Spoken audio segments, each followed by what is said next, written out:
I never thought I'd be one of those people who posted on Reddit for advice or to vent, but here I am, completely blindsided, sitting on the edge of my bed at 2:14 a.m. with my fiance asleep in the next room, and my world flipped sideways because of one text message I wasn't supposed to see.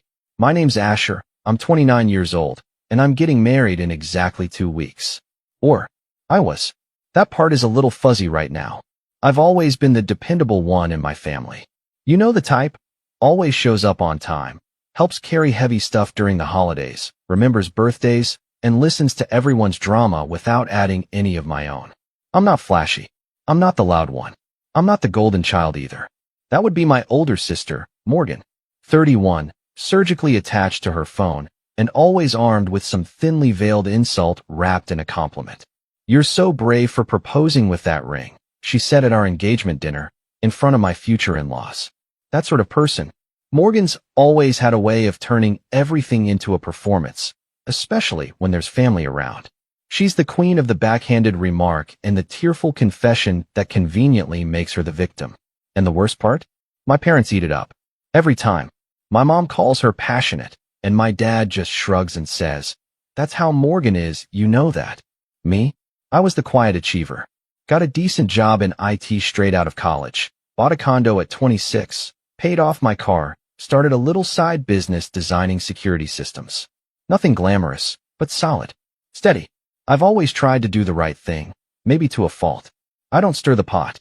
I don't start fights. But I think people confuse that with weakness. And after tonight, I'm starting to see just how many of them do. The woman I was supposed to marry, Sophie, came into my life 3 years ago. Sweet, grounded, funny in a dry, sarcastic way that caught me off guard on our second date. She worked in museum curation and had this habit of organizing the condiments in my fridge by era, as if the ketchup bottle was some kind of ancient relic. I fell hard. She made me feel seen in a way I didn't even realize I needed. Our wedding was supposed to be small but elegant.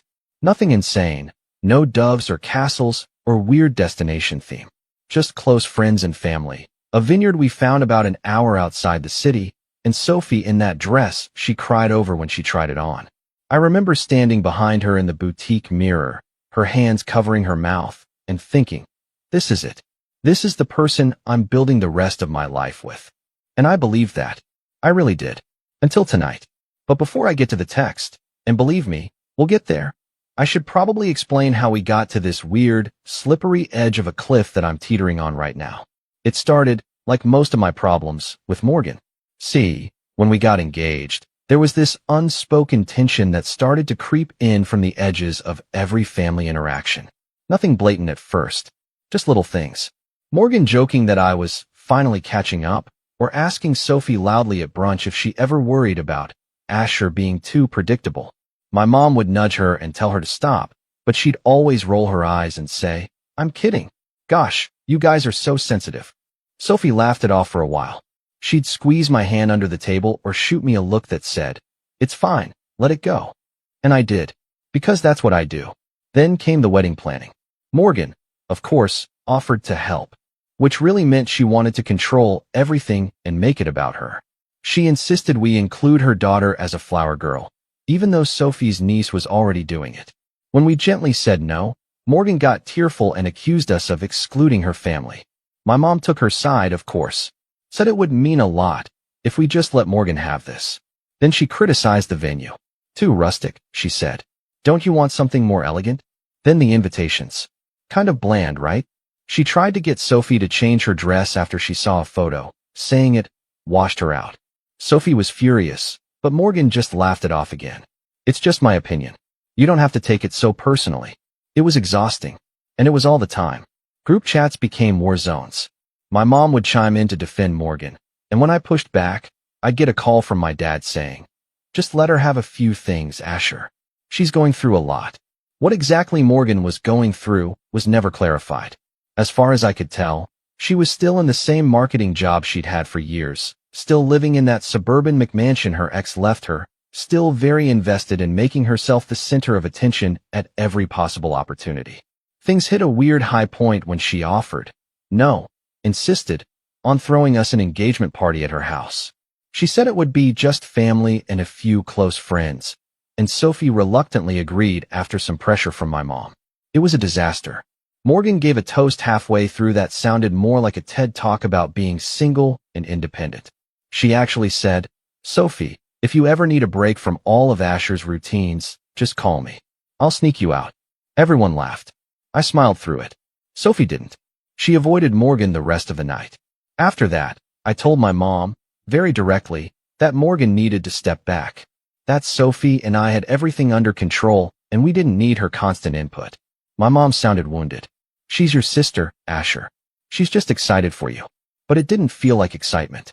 It felt like sabotage wrapped in sarcasm. We scaled back. Stopped inviting Morgan to planning meetings. Took her out of the group chat. She noticed, obviously, and made some passive-aggressive Facebook posts about being excluded by people you love. Whatever. I let it go. I told myself it was almost over. Just make it through the next few weeks, and then it'll be done. And then tonight happened. Sophie had gone to bed early. She was exhausted, had a long day setting up last-minute details with the florist. I was lying on the couch, mindlessly scrolling my phone, half watching an old rerun of The Office, when her phone buzzed on the kitchen counter. Now, I'm not the type to snoop. I never have been. But the screen lit up, and the message preview was just odd. It was from Morgan, and it said, "Don't forget, no second thoughts. He's safe." Boring. That's what you wanted, remember? I stared at it for a long second, just long enough for the phone to dim again. Then I picked it up. I didn't even hesitate. And what I found cracked something wide open in me that I don't know if I can put back together. That's where things start to unravel. Fast. I sat there on the couch for a long time, Sophie's phone heavy in my hand, staring at that single text from Morgan like it was some cursed artifact that had the power to unravel everything I thought I knew. My thumb hovered over the screen. I wasn't going to open her phone, I told myself. I respected her privacy. I trusted her. I loved her. But something inside me, something quiet and cold and sharp, told me that if I didn't look now, I'd never forgive myself. So I tapped the screen, unlocked it with the code I knew, her birthday, and opened the thread with Morgan. It wasn't one message. It was a whole conversation. Weeks long. At first, it was just Morgan doing what Morgan does. Mocking, poking, always trying to stir something. "You sure you want to do this? A wedding feels so final, you know?" Then another one. "Asher's sweet, but don't you think it's all a little safe? You used to dream bigger." And Sophie? She didn't push back. She didn't defend me. She agreed. "I know. Sometimes I think I just picked the safe choice," she wrote back. "He'll never leave. He's stable. It's just not exciting, you know?" My heart dropped. There were more. So many more. "Do you ever think about what life would be like if I'd just moved to Boston instead?" Morgan, all the time. "But hey, you'd never get the kind of devotion Asher gives you from someone exciting. You'd have to earn it." Sophie, yeah. It's like being loved by a golden retriever. Sweet, loyal, always there. But sometimes I just want to scream. She didn't mean for me to read that. I know she didn't. But I did. And it felt like someone had poured acid down the back of my throat. I didn't read everything. I couldn't. I closed the app, locked the phone, and just sat there. Breathing. Or trying to. I could still hear her soft breathing from the bedroom. The woman I'd been planning a future with. The woman who smiled at me this morning and asked if I wanted waffles or eggs. And all I could think about was how I had been so careful. So intentional. Every step of our relationship had been slow, thoughtful, real. I thought we had built something unshakable. But apparently, I was just this safe choice. And suddenly, everything started clicking into place. The distant looks when we went to dinner with my friends. The hesitation in her voice when we were doing the seating chart. The fact that she hadn't posted about the engagement in over a month, even though she used to update her Instagram story like it was a second job. I'd been writing it off as stress, nerves, pressure from Morgan. But maybe I was just ignoring the truth because it was easier than facing it. I didn't sleep that night. I stayed up, playing the messages over in my head, wondering what else I'd missed. And by the time the sun rose, I had made two decisions. 1, I wasn't going to say anything. Not yet. 2, I was going to figure out exactly how deep this went. The next week was a blur, but I played my part like an Oscar-winning actor. Smiles, small talk, tastings with the caterer, final suit fitting. I kept waiting for Sophie to sense something in me, but she never did. Maybe that's what hurt the most. That I could be shattering inside, and she couldn't even see it. Meanwhile, Morgan got bolder. She came to our apartment under the guise of dropping off gifts for the bridesmaids and barely made eye contact with me. At one point, when Sophie was in the bathroom, Morgan stood in the kitchen with a glass of wine and looked me up and down. "You look tired, Ash," she said. "Been a busy week," I replied calmly. She sipped her wine. "Still time to back out, you know. You guys could just elope and spare everyone the drama." I didn't blink. Why would there be drama? She smirked. "There's always drama. It just hasn't exploded yet." Then Sophie came back into the room, and Morgan instantly transformed, laughing, hugging, talking about color palettes like she hadn't just subtly threatened my peace of mind 30 seconds earlier. It was like watching someone switch masks in real time. A few days later, I started doing some digging. I don't like being sneaky. I've never been that guy, but something inside me needed clarity. I wasn't going to accuse Sophie of anything unless I had the full picture. I remembered that she used to leave her iPad in the office sometimes, and it was synced to her messages. One night when she went out for a final dress check with her maid of honor, I checked, and I found it. Not cheating. Not quite. But messages to an ex-Dylan. Apparently, Dylan was the what-if guy, the one she never quite got over. The texts were sporadic but recent, months ago, a few weeks ago, and even one just a week back. Nothing outright romantic. Just loaded. Stuff like, "Ever think about that summer in Vermont? You always knew how to make me laugh. Still do. And worst of all, if I ever said I didn't love you, I was lying." That one gutted me. Because the reply? I know. No follow-up. No clarification. Just those two words that hung in the air like poison. I sat back in the chair and just stared at the screen. I wasn't angry yet. Not furious. Just hollow. Like everything I had invested in was suddenly made of smoke. I didn't confront her. Not yet. I needed to know what I was dealing with. So I kept going. And that's when I saw something else. A group chat. Titled The Real Bridal Party. Not the one I was in. Not the one with Sophie, her maid of honor, and my mom. This one had Morgan, her two best friends. Sophie's cousin, who I barely knew, and Sophie, and they were ripping me apart. Screenshots of texts I had sent Sophie about the venue. Comments about my wardrobe choices. Even a photo of me asleep on the couch with the caption, "This is the man I'm marrying." Laughter emojis. Morgan, you can still fake a honeymoon then ghost him. Men like that bounce back fast. Sophie, he'd probably just build a spreadsheet to process the emotions LOL. Morgan, and blog about it. Sophie, don't tempt me. That was the moment I felt something break. A crack deep in my chest, followed by a numbness that spread like frost across every part of me. They didn't just see me as boring. They saw me as a joke. And my sister was helping. That was the turning point. That was when something inside me, something that had always been quiet and soft and patient, stood up. No more. I closed the iPad, locked it, put it right back where it was. Then I sat on the couch, stared out the window into the city night, and began to think. Really think. Because I wasn't going to yell. I wasn't going to cry. I wasn't even going to ask why. I was going to do something. And the funny thing was, none of them even noticed the change. Not Sophie, who kissed my cheek the next morning like nothing had happened. Not Morgan, who texted me later that day with a meme about wedding stress. Not my mom, who asked if I'd considered letting Morgan say a few words during the ceremony. No one saw it, but something had shifted in me, and what I was planning, well, let's just say, it's not the kind of revenge you shout about. It's the kind you prepare for. The kind that makes people wish they'd just left you alone. It's strange how calm you can feel when everything inside you is falling apart. In the days after I read those texts, I moved through the world like a shadow of myself. I still went to work. Still answered emails. Still took client calls. But it felt like I was watching someone else live my life, like my brain had temporarily gone into some kind of survival autopilot. The worst part was pretending everything was fine, smiling when Sophie asked what kind of napkins we should use, nodding along when my mom brought up the ceremony readings again, pretending not to notice when Morgan made yet another dig about how serious I always looked. I wasn't serious. I was shattered. The weight of knowing that the woman I was about to marry saw me as some boring consolation prize, someone to settle for, someone safe, was heavier than I expected. It wasn't even about her ex, or the texts with Morgan, or the mocking messages in the group chat.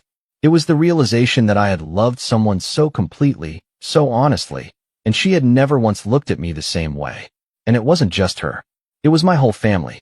Morgan's constant jabs had always grated on me, but now I saw them for what they really were, little reminders of my place in the family food chain.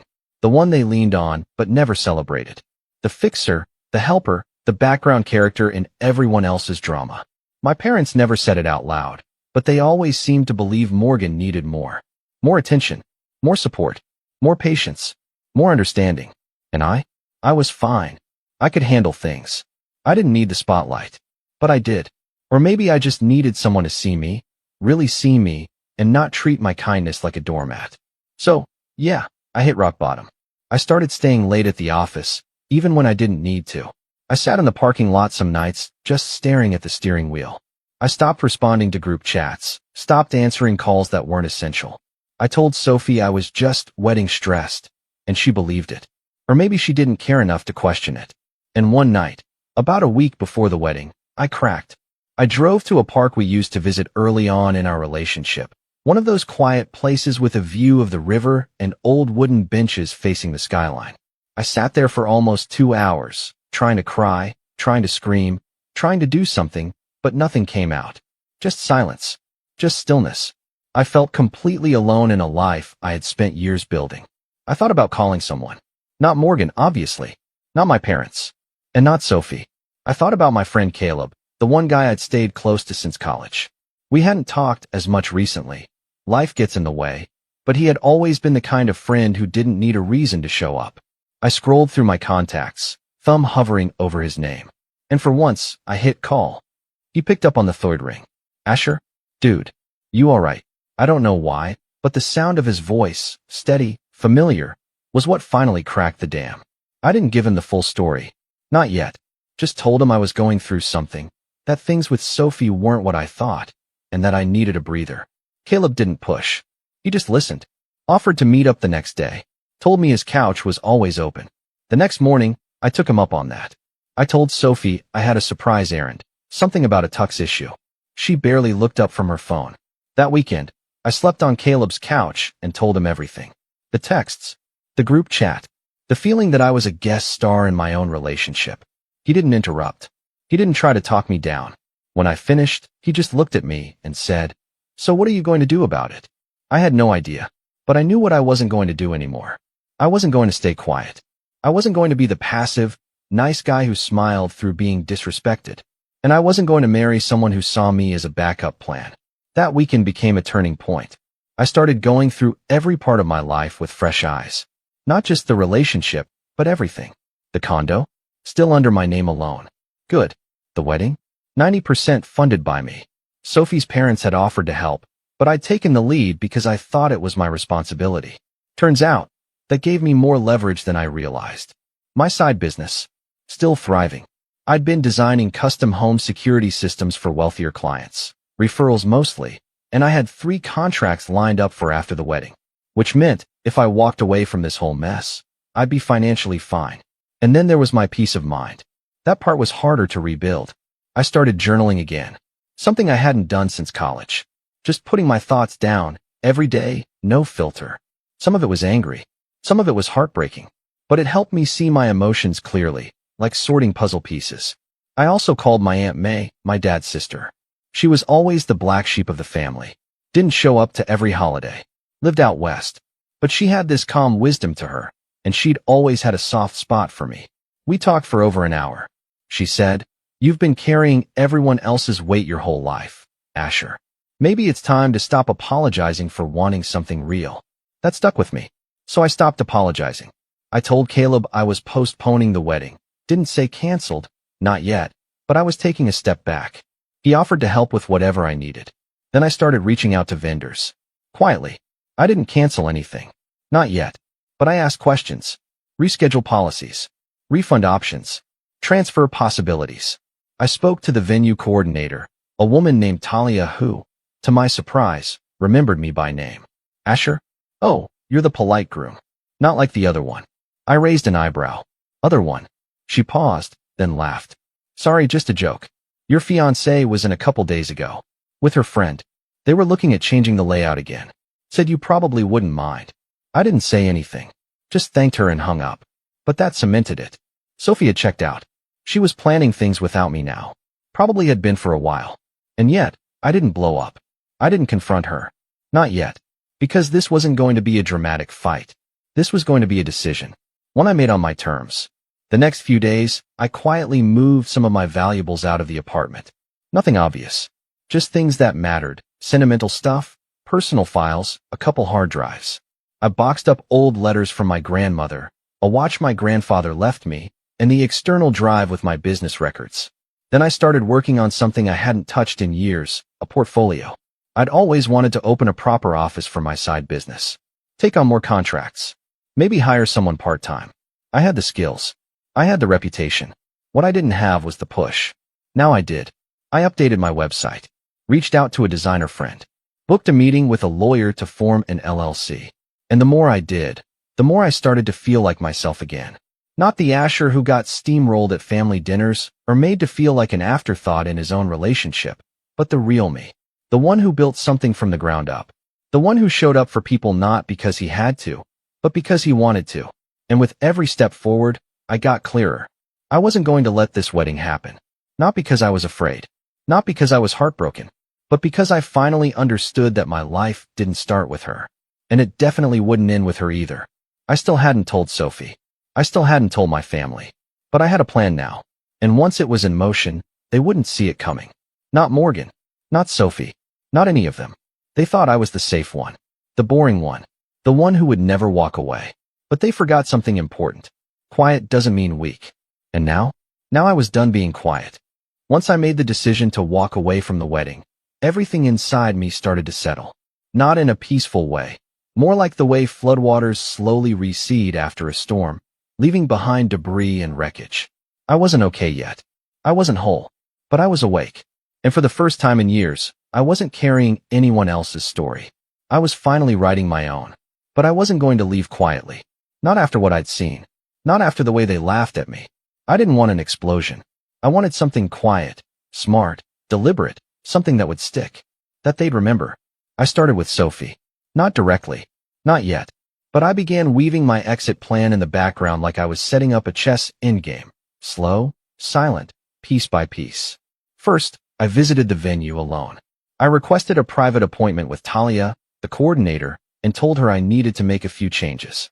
I brought coffee. I smiled. I even joked about last-minute nerves. And then I got serious. I need to know what happens if the groom pulls out, I said. She blinked. I'm sorry.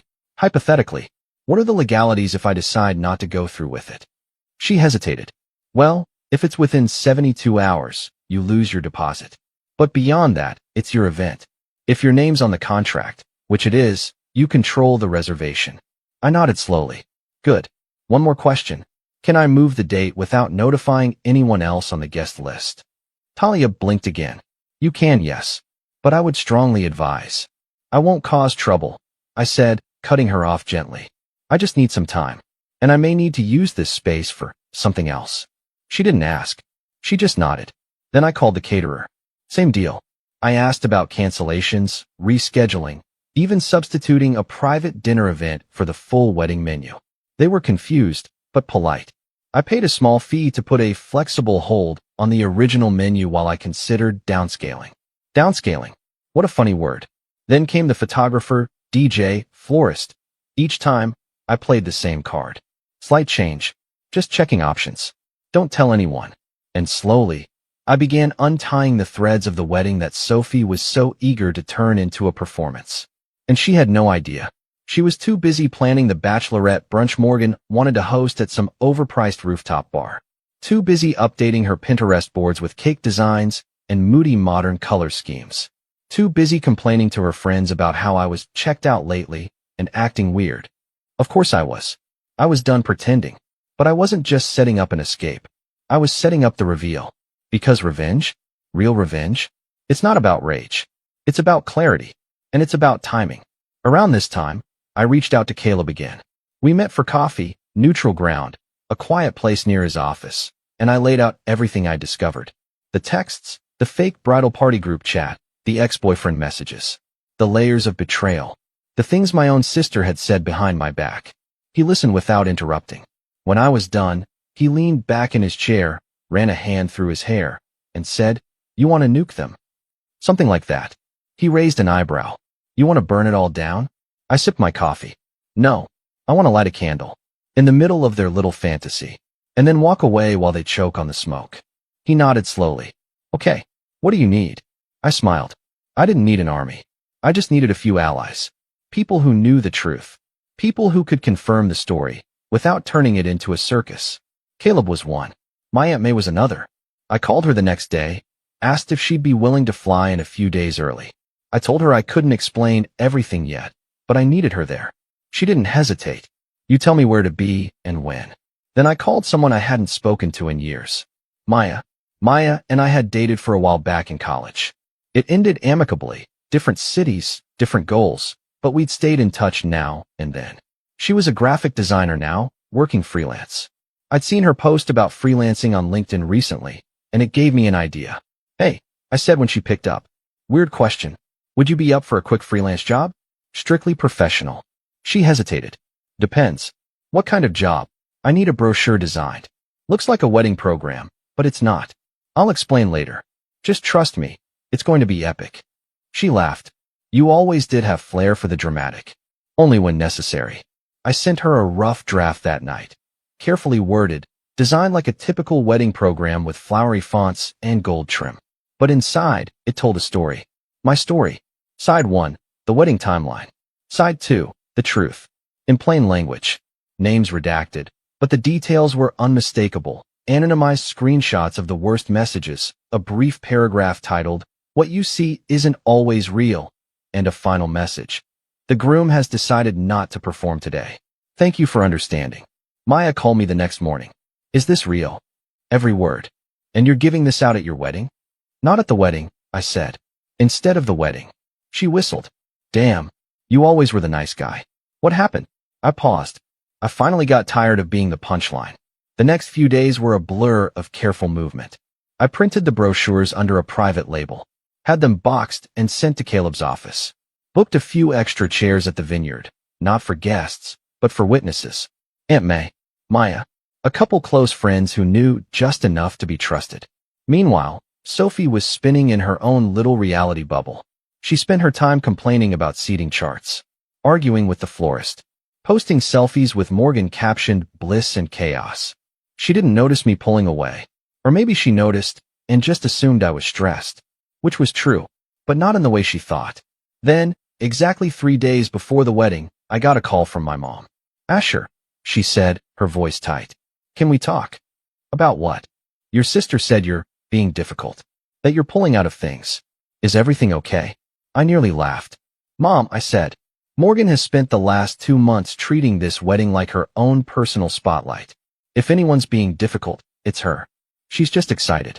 You know how she is. I do. That's the problem. There was a long pause. Are you calling it off? She asked finally. I didn't answer. Not yet. But I could tell the panic was starting to creep in. Good. Because panic makes people sloppy.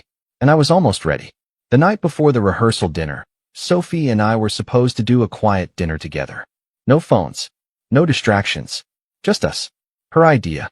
I agreed. And then I didn't show up. I left my phone at Caleb's. Let it ring. Let the texts pile up. And I watched the clock tick past each minute she waited for me, wondering, maybe for the first time, if something was really wrong. She came home after midnight. I was already in bed. Lights off. Eyes closed. She didn't say anything. Neither did I. The next morning, rehearsal day, she left early. Morgan texted me a series of question marks around 10 a.m. My mom called at noon. I didn't respond to either. Because it was time. Time to stop being the dependable one. Time to stop being their placeholder. Time to show them who I really was. And I had one more move left on the board. One more surprise. Because the wedding was still happening. They just weren't ready for the version they were about to walk into. I woke up on what was supposed to be my wedding day at 6 a.m. sharp. The sky outside was overcast, gray and heavy, like it knew what was coming. I stood in the middle of the condo, surrounded by the remnants of a life that was about to be left behind. Sophie had already gone ahead to the vineyard that morning. She'd stayed at a hotel with her bridal party the night before, probably sipping mimosas, getting her hair done, taking selfies captioned, ready for forever. I made coffee, put on my suit, but not the one I had tailored for the wedding. No, I wore the charcoal gray one I wore to client meetings, clean, crisp, professional. Because today wasn't a wedding. It was a presentation. And I was about to deliver the keynote of my life. By 9 a.m., I arrived at the venue, quiet, early. The vineyard was beautiful in the morning fog. Talia, the venue coordinator, greeted me with a nervous smile. Are you sure about this? I nodded. Just make sure the staff is in position and no one interrupts the usher. She handed me the box. Inside were the custom programs Maya had designed. Elegant, deceptive, brilliant. They looked just like normal wedding brochures. Names in gold script, a timeline of the ceremony, a heartfelt quote on the back. Love doesn't make the world go round. Love is what makes the ride worthwhile. But inside was the truth. The middle spread was a cleanly written, concise story, my story.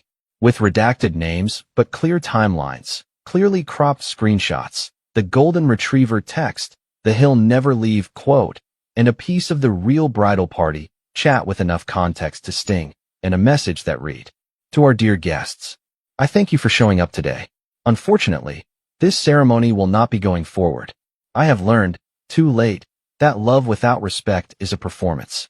That trust is not a gift to be laughed at. And that loyalty, without honesty, is not love at all. I've chosen to walk away, not in anger, but with clarity. May you all choose partners who see you, value you, and don't secretly pity the life they build with you. Asher. Each program was sealed with a ribbon, placed on every guest chair. At exactly 10:45 a.m., 15 minutes before the ceremony was supposed to begin, Caleb, dressed like a groomsman, started handing them out with a calm smile. People assumed it was part of the event. Most didn't open them right away. But when they did, the ripple began quietly. Soft gasps, confused murmurs. One woman actually clutched her chest and said, "Oh my God." The buzz grew louder as more guests read. My Aunt May stood at the back near the refreshment table, sipping tea like she wasn't watching a social grenade go off. Then Morgan showed up. Late, of course, wearing a ridiculous designer gown that clearly cost more than my entire catering budget. She waltzed in like she was the star of a red carpet event. She smiled, waved, and the second she saw Caleb handing out the programs, her smile dimmed. She grabbed one, opened it, and froze. I was watching from the groom's suite, via security feed. I had paid one of my own clients, an event videographer I worked with professionally, to rig the place with discreet cameras the week before. Not for surveillance, for documentation. Morgan's face turned pale, then red.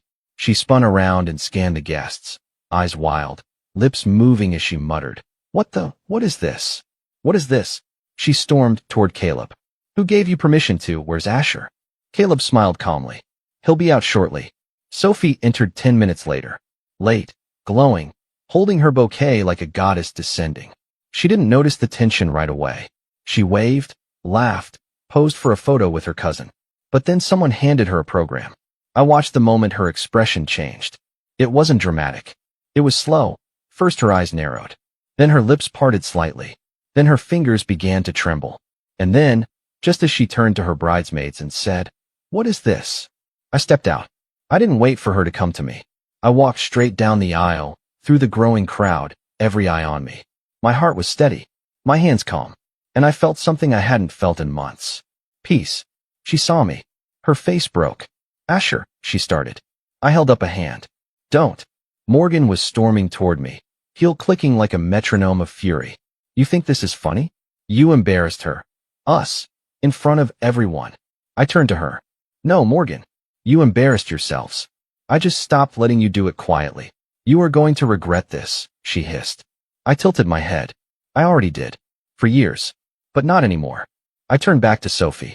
"You knew," I said. "About everything. The texts. The ex. The way you talked about me. You didn't just lose love today. You lost respect. You lost me." She shook her head, tears spilling. "I didn't mean it like that. I was stressed, Morgan." I stepped back. "You didn't mean it? You called me a golden retriever, Sophie. You said I was safe. That you picked me like I was some sort of fallback option. I didn't ask for perfect. I asked for honest." She took a step forward. "Please." I raised my voice slightly, loud enough for everyone to hear. "This wedding is canceled. The venue has been paid for. Feel free to enjoy the open bar, the music, and the beautiful setting. But there will be no vows. No pretending. Gasps. Whispers. One guy clapped. I don't know who. I didn't care. I walked off the platform and toward the exit, where Caleb and May were waiting. My mom stood near the back, pale and stiff. She didn't say anything. Didn't try to stop me. But Morgan did. You are nothing without people like us, she spat. You'll end up alone. I smiled. Better alone than disrespected. Outside, the sun was starting to push through the clouds. Caleb clapped me on the back. May hugged me. Maya, who had quietly filmed the whole thing from a discreet corner, handed me the camera. Just in case they try to rewrite the story, she said. I nodded. We left together. Drove back to the city. I didn't speak for most of the ride. I didn't need to. The silence was clean. It was mine. The fallout was swift. Morgan went full nuclear. Posted on Facebook about being betrayed by a narcissist brother. Deleted it within hours after the comments weren't going her way. Sophie tried to contact me. Left voicemails. Sent long, teary emails. Even showed up at my condo 2 days later. I didn't answer the door. Eventually, she gave up. My parents didn't say much. My dad sent a 2-line message. You did what you had to do. I hope you find peace. My mom stayed silent. But Caleb? He took me out for wings that Friday night. So, he said, what's next? And for the first time in a long time, I smiled. Something better. 3 months later, I opened my own security firm. 6 months after that, I bought an office space. Morgan tried to smear me on social media again. It didn't stick. My clients didn't care. And Sophie? I heard she moved back in with her parents for a while. Her job let her go. She tried to start a wedding consulting side hustle, but couldn't shake the whispers. That brochure made its rounds. People remembered. And me? I rebuilt. Not for revenge. Not for validation. But for the man I always was. Quiet, steady, and finally free. I don't know where Sophie is now. Or Morgan. I don't care. Because I'm not their backup plan. I'm not their safety net. I'm not their punchline. I'm Asher. And I finally stopped apologizing for being the one who never walked away. Until I did.